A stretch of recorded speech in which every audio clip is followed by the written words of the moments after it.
आज आपण अष्टमी आणि नवमी तिथी, उपवास कधी पकडावा, उपवास कधी सोडावा, नवमीला जे घट हलवतात त्यांनी कधी हलवावे, पूजा कशी करावी, नैवेद्य काय दाखवावा, सगळ्यात महत्त्वाचं म्हणजे अष्टमीचा नवमीचा खूप गोंधळ उडाला आहे तिथीमुळे. तर आधी आपण अष्टमीचा उपवास बघू.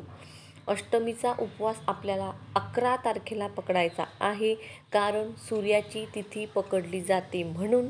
आणि हा उपवास आपल्याला 12 तारखेला सकाळी 10:58 आत सोडायचा आहे, कारण नवमी तिथी संपत आहे आणि तिथून पुढे दसरा लागत आहे. आता मी तुम्हाला सांगते, अष्टमीचा उपवास जो 10 तारखेला जरी लागणार असला, पण तो 10 तारखेला 12 नंतर लागणार आहे. त्याच्यामुळे 10 तारखेला आपण अष्टमी पकडूच शकत नाही, कारण तिने सूर्याची तिथी पाहिलेली नाही. म्हणून आपल्याला अष्टमीचा उपवास हा 11 तारखेला पकडायचा आहे.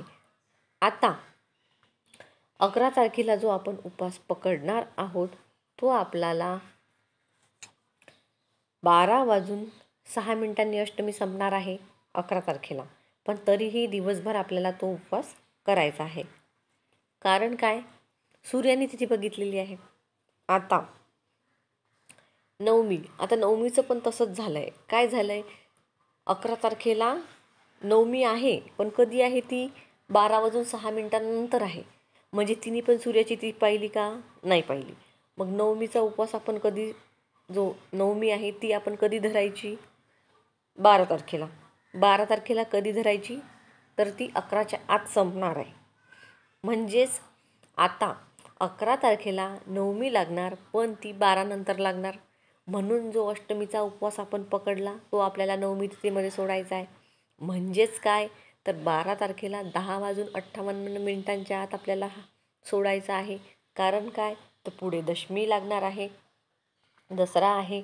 म्हणून तुम्हाला 11 तारखेला पकडलेला अष्टमीचा उपवास हा नवमी तिथीमध्ये 12 तारखेला 11 वाजायच्या आत सोडायचा आहे.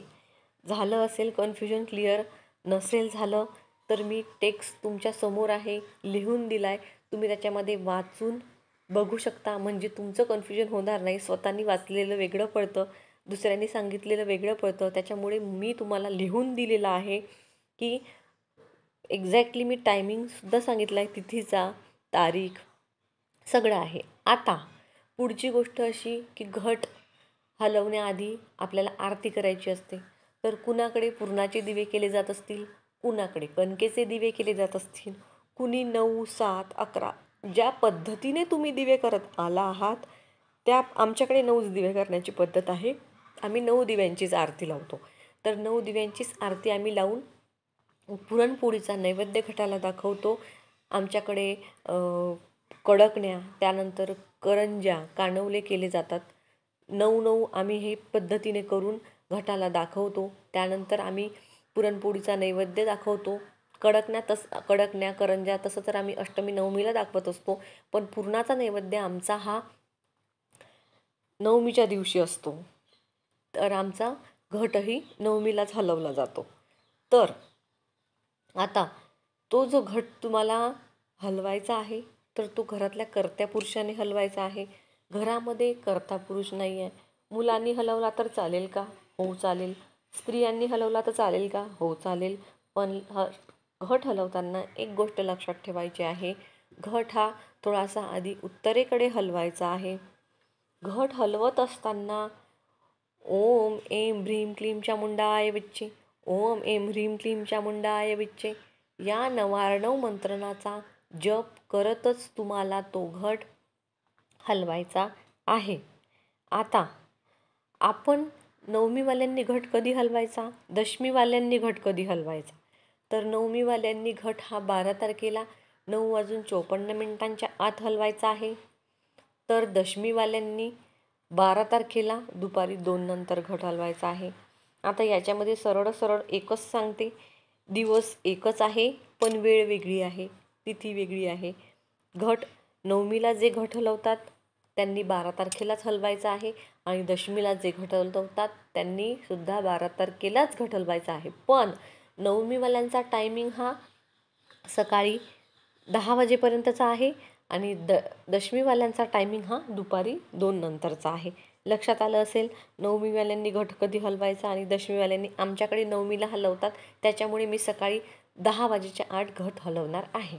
आता घटातील जो नारळ आहे त्याचं काय करायचं, तो नारळ तुम्ही लाल कपड्यामध्ये बांधून घरामध्ये ठेवू शकता. त्यानंतर जो पैसा आहे घटामध्ये टाकलेला तो तुम्ही वॉलेटमध्ये तिजोरीमध्ये ठेवू शकता, त्याला खर्च करायचं नाही आहे. त्यानंतर जे धान उगवलं आहे त्यातलं थोडं देवाला वाहा, थोडं महिला केसांमध्ये माळा, थोडं पुरुषांनी टोपीमध्ये लावा, थोडंसं तुम्ही तिजोरीमध्ये ठेवा अशा पद्धतीनं. त्यानंतर ओटीचं जे सामान आहे त्या महिला घरामध्ये वापरू शकतात, त्याला काहीही हरकत नाही. असं तुम्हाला घटाचं विसर्जन करायचं आहे.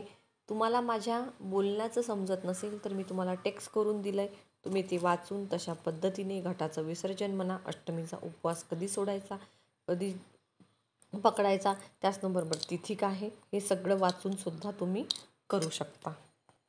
तुमच्या तिथी चुकायला नको, नवमीचं अष्टमीचं एकत्र व्हायला नको, म्हणून मी तुम्हाला लिहून दिलेलं आहे की अष्टमीचा उपवास, नवमीचा उपवास, तिथी काय, तारखा काय, म्हणजे बघून करू शकतो.